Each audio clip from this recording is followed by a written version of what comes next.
Hola, y pues bueno, esta va a ser mi reentrega de los ejercicios de la semana de funciones. Y pues bueno, el primer reto fue el reto 2, que dice sea x igual a x elemento de los enteros tal que x al cuadrado va a ser menor que 3, define una función g de x en x y menciona cuál es el dominio, codominio, regla de correspondencia e imagen. Pues aquí, como podemos ver, solo 3 números van a cumplir con esta propiedad: el menos 1, el 0 y el 1, porque menos 1 al cuadrado es 1, 0 al cuadrado es 0 y 1 al cuadrado es 1, entonces sí se cumple con este. Si intentamos de hacerlo con el menos 2 al cuadrado es igual a 4, por lo tanto es mayor, y lo mismo con el 2, entonces no se cumple con esta propiedad, por eso solo son estos 3 números. Ahora, el dominio va a ser justo este, menos 1, 0 y 1, el codominio va a ser menos 1, 0 y 1. La regla de correspondencia es, como ya habíamos dicho, f de x va a ser igual a x al cuadrado y la imagen va a ser 0,1. La imagen de f menos 1 va a ser igual a 1, la imagen de f de 0 va a ser igual a 0 y la imagen de f de 1 va a ser igual a 1. Y pues aquí podemos verlo mediante un diagrama, como el único que no es imagen de nadie es el menos 1, pero esta sigue siendo una función. Bien. Pues bien, el reto número 3 dice: sea A igual al conjunto 1, 2, 3, B igual al conjunto 0, 1, 2, 3 y C igual al conjunto 1, 3. A. Define una función f de A en B que sea inyectiva pero que no sea suprayectiva. Yo definí esta función en donde 3 va a ser la imagen de 1, 1 va a ser la imagen de 2 y 0 va a ser la imagen de 3. Como podemos observar, sí es inyectiva, ya que a cada imagen le va a corresponder un solo elemento del dominio, y no va a ser suprayectiva, ya que aquí podemos observar que hay una imagen sobrante en el codominio. B. Define una función f de A en C que sea suprayectiva pero no inyectiva. Entonces, yo definí esta función en donde el 0 va a ser imagen del 1 y el 3 va a ser imagen del 2 y del 3, por lo que podemos observar que esta función cuenta con la propiedad de que a esta imagen le van a corresponder 2 elementos del dominio, por lo tanto no va a ser inyectiva, y también cuenta con la propiedad de que a cada imagen le va a corresponder al menos un elemento del dominio, por lo tanto sí va a ser suprayectiva. Bien, define una función f de A en A que sea biyectiva pero que no sea la función identidad en A. ¿Qué es la función identidad? La función identidad es cuando una imagen tiene el mismo valor que un elemento del dominio. Entonces no se va a cumplir esta función, ya que el 3 va a ser imagen del 1, el 1 va a ser imagen del 2 y el 2 va a ser imagen del 3. Y sí va a cumplir con ser biyectiva porque a cada imagen le va a corresponder un único elemento en el dominio y no van a sobrar imágenes en el codominio. Ahora, define una función f de A en A que no sea ni inyectiva ni suprayectiva.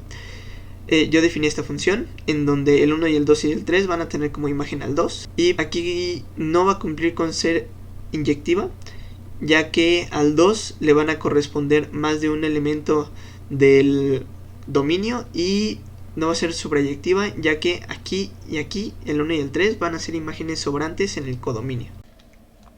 Y pues bien, reto número 4 dice: sea ese el conjunto de todas las cadenas de ceros y unos, define una función para contar el número de ceros en cualquier subconjunto de S. Y pues antes que nada hay que definir de manera recursiva el conjunto S. Y el conjunto S se define recursivamente de la siguiente manera: la cadena 0 va a ser el elemento de S y la cadena 1 va a ser el elemento de S. Este es nuestro caso base. Ahora, si X es el elemento de S, entonces 1X va a ser elemento de S y 0x va a ser elemento de S, siendo estas dos cadenas. Y pues la regla de exclusión, que es que nada más estos elementos van a pertenecer a este conjunto. Ahora podríamos crear una función, pero todavía no podemos crear una función para contar el número de ceros en cualquier subconjunto de S. Antes vamos a hacer la función para contar el número de ceros en cualquier cadena de ceros y unos.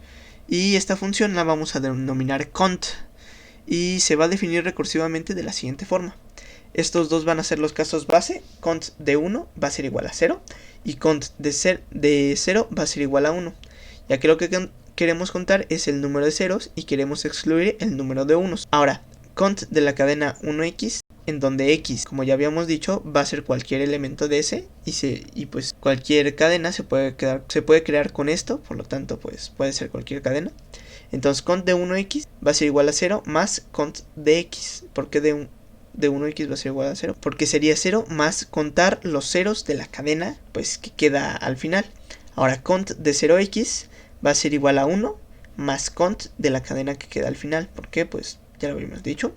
Y pues el dominio de esta función cont va a ser S, que es el conjunto de todas las cadenas de ceros y unos, y la imagen de cont van a ser los naturales, ya que lo que queremos es contar. Pues bueno, ahora esto lo puse aquí para como tenerlo y podernos guiar.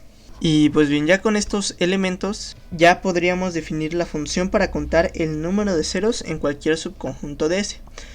¿Y qué es cualquier subconjunto de S? Pues cualquier subconjunto de S se puede encontrar en el conjunto potencia de S. Y pues aquí están algunos elementos de este conjunto. Ahora, si tomamos en cuenta que Z va a ser elemento del conjunto potencia de S, o sea Z va a ser un subconjunto de S, se puede deducir que X va a ser elemento de Z. O sea, X va a ser una cadena que sea elemento de un subconjunto de S. Entonces, la función contar va a estar definida de manera recursiva. ¿Cómo? Primero empezamos con el caso base, contar del conjunto vacío es igual a 0.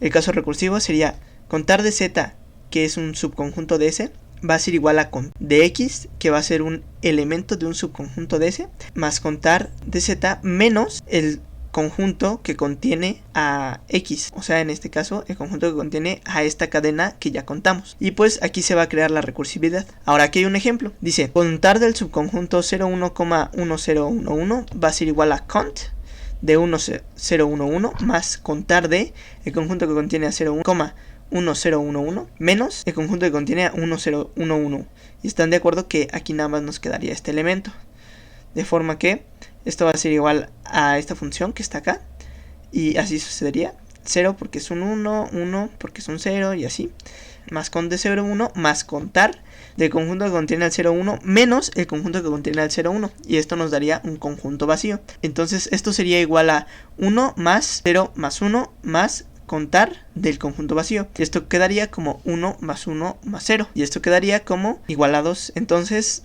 podemos deducir que aquí en este subconjunto de S van a haber dos ceros, y pues esta sería la función.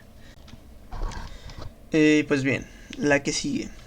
Si el reto número 12, sea A igual al conjunto que contiene a 5, 6 y 10, y B igual al conjunto que contiene al 9, y f de el conjunto de potencia de A en el conjunto de potencia de B, tal que f de A va a ser igual a A unión B. ¿Es f inyectiva? ¿Es f suprayectiva? Pues bien, primero hay que tomar en cuenta que yo puse a A como cualquier subconjunto de A. O sea, A puede ser el conjunto vacío, el conjunto que contiene al 5 y así. Y pues como podemos ver, esta no va a ser una función, ya que no hay una imagen que le corresponda al 5. Ya que la imagen que le debería de corresponder al 5 sería el conjunto que contiene al 5,9. Y pues aquí no lo podemos ver. Por lo tanto, esto no va a ser una función. Y por lo tanto no va a ser ni inyectiva ni suprayectiva. Y pues bueno, eso sería todo de mi parte. Ya nada más pues faltarían las fuentes que ya están. Y pues gracias por ver.